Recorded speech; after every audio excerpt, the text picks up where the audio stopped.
एक और बड़े अहम इशू पे बात करते हैं। हमने पहले भी इसको उठाया था कि किस तरह अफ़गान बॉर्डर्स इस वक्त पाकिस्तानी अद्वियात फार्मा इंडस्ट्री के लिए एक बड़ा चैलेंज बने हुए हैं, क्योंकि अफ़गान हुकूमत ने पाकिस्तान से आने वाली अद्वियात को लेने से मना किया और कई बेबुनियाद इसके ऊपर इल्ज़ामात लगाए हैं, अजीब सी बातें रेज़ की हैं इसकी क्वालिटी को लेकर।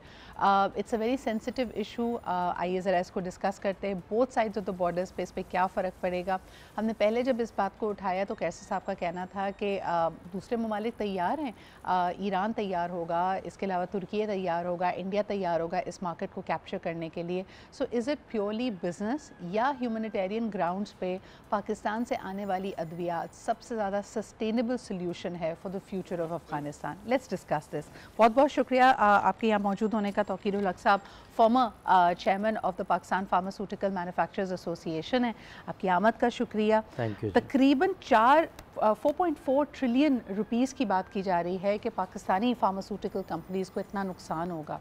सर, किस तरह मुज़ाकरात आगे बढ़ रहे हैं? गवर्नमेंट है अफ़गान में आपके यकीनन जो पार्टनर्स होंगे, बिज़नेस पार्टनर्स, उनका क्या इसके ऊपर रद्द अमल है? जी बिल्कुल, इस वक्त बिल्कुल कैओस है और आप बिल्कुल सही कह रही हैं कि तकरीबन 200 मिलियन यूएस डॉलर की मेडिसिन जो हैं वो अफ़गानिस्तान एक्सपोर्ट होती हैं और हमारी टोटल फार्मास्यूटिकल एक्सपोर्ट का अराउंड 40% जो ट्रेड है, जो एक्सपोर्ट है वो अफ़गानिस्तान जाती है।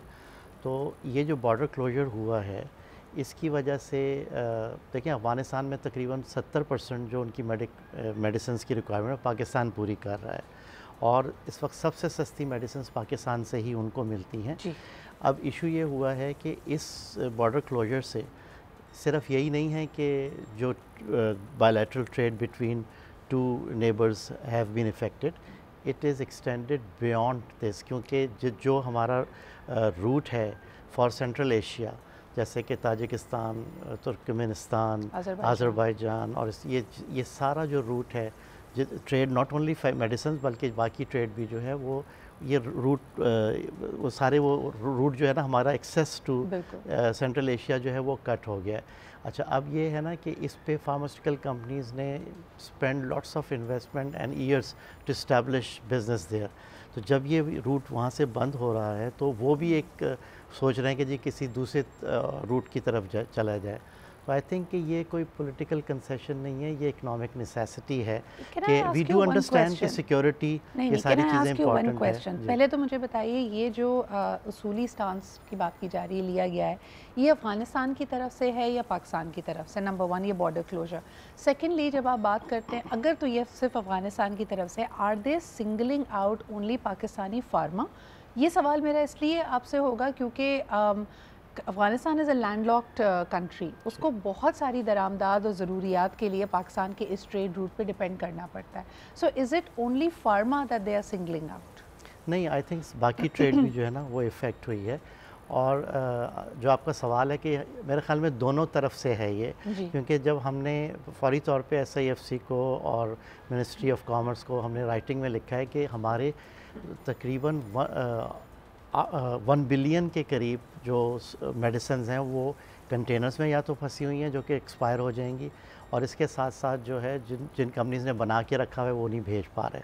तो जब हम वहाँ बात करते हैं, वहाँ से जो हमारे पार्टनर्स या डिस्ट्रीब्यूटर्स हैं वो कहते हैं कि जी हमारी गवर्नमेंट कह रही है कि पाकिस्तान ने बॉर्डर बंद किया, और यहाँ से हम बात करते हैं तो ये पता चलता है कि यहाँ से नहीं है, उन्होंने किया हुआ। आई थिंक दोनों तरफ से निगोसिएशन होनी चाहिए। देखिए UNO का चार्टर भी यही है कि जब हालात ख़राब होते हैं, इवन जब इंडिया से भी हुआ तो हमारी जो इंपोर्ट है रॉ मटेरियल्स की, APIs की, वो इफ़ेक्ट नहीं हुई थी।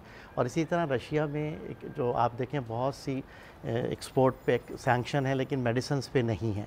तो UNO का चार्टर भी यही है कि अगर जंगें हों या हालात ख़राब हों लेकिन मेडिसिन की सप्लाई चेंज हो, वो इफ़ेक्ट नहीं होनी चाहिए इंसानी जानों के पॉइंट ऑफ व्यू से।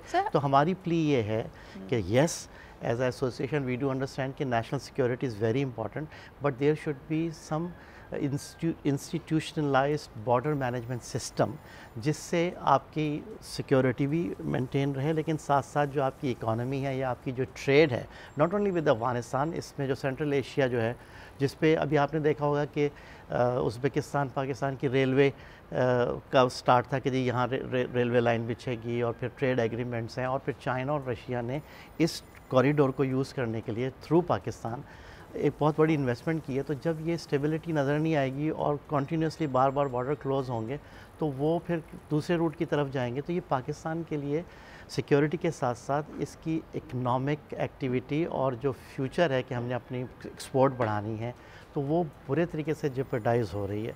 तो आई थिंक गवर्नमेंट को दोनों तरफ से जो करना चाहिए। जो अफ़गानिस्तान जो उनके लिए भी आसान नहीं है, उसकी वजह यह है कि पाकिस्तान से तीन दिन में उनको सब चीज़ें मिल जाती हैं, और अगर $1500 का कंटेनर है, अगर वो इंडिया या ईरान से मंगाएंगे तो वो $3-4 हज़ार पे पड़ेगा और 6 से 7 दिन लगेंगे। And if they go to Central Asia तो महीना लगेगा। तो उनके लिए भी आसान नहीं है। और जो वो ये कह रहे हैं ना कि हम इंडिया से ले लेंगे अद्वियात या ईरान से ले लेंगे या हम अफगानिस्तान में फैक्ट्रीज़ लगा लेंगे, ये these are all political statement. ये ओवरनाइट नहीं होगा, क्योंकि अभी हम जो माल भेजते हैं वो क्लियरेंस में, क्योंकि वहाँ भी सिस्टम अफगानिस्तान का इतना स्ट्रॉन्ग नहीं है। तो 2-2 महीने तो हमारे स्टॉक्स को रिलीज़ करने में वहाँ लगा देते हैं। तो अब बात ये करना है कि हम फैक्ट्री लगा लेंगे या दूसरे ऑल्टरनेट्स पे चले जाएंगे।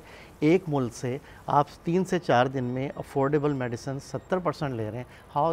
हाउ इट इज़ पॉसिबल कि वो फ़ौरी तौर पे जो है वो दूसरी कंट्रीज़ में जाके वहाँ से ला सकेंगे। और उनके लिए भी ज़्यादा इशू है, क्योंकि उनकी इकॉनमी जो है वो इतनी स्ट्रॉन्ग नहीं है कि वो ये चीज़ बर्दाश्त कर सके, नॉट इकनॉमिकली। और ऑल्सो वहाँ पे हुआ ये ना कि हम लोगों की मेडिसिन 3 से 4 महीने का वहाँ स्टॉक होता है, अब वहाँ शॉर्टेजेस आना शुरू हो गई हैं।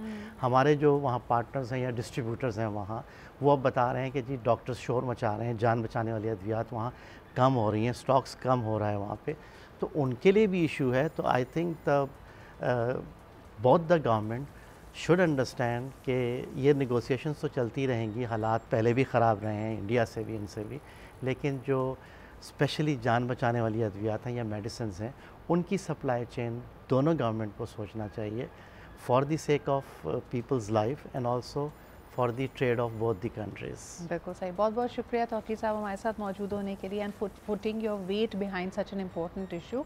I think it's on the humanitarian grounds के फौरी हल इन चीज़ों का नहीं निकलता, और अगर यूएन सैंक्शंस और रेजोल्यूशंस को भी देखा जाए, चाहे कोई कॉन्फ्लिक्ट्स हो, आपसी कॉन्फ्लिक्ट हो या वॉर टॉर्न एरिया हो, तब भी इंसानी जान बचाने वाली अद्वियात के ऊपर रोक नहीं लगाई जाती।